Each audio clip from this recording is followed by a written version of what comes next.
Le premier livre des Chroniques, chapitre 10.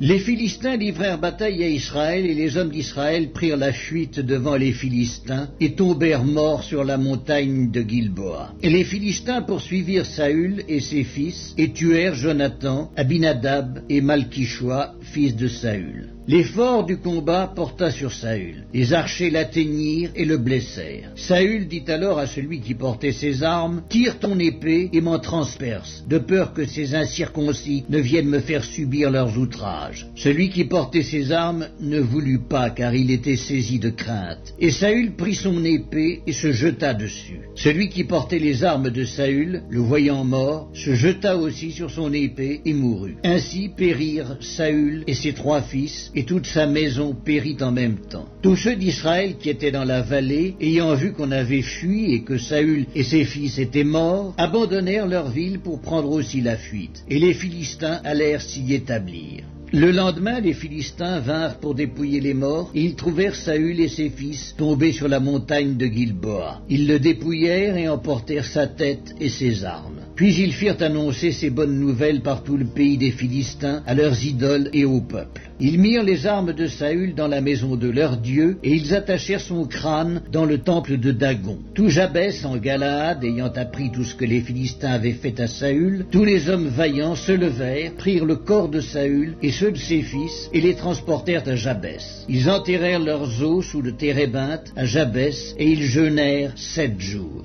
Saül mourut parce qu'il se rendit coupable d'infidélité envers l'Éternel, dont il n'observa point la parole, et parce qu'il interrogea et consulta ceux qui évoquent les morts. Il ne consulta point l'Éternel, aussi l'Éternel le fit mourir, et transféra la royauté à David, fils d'Isaïe.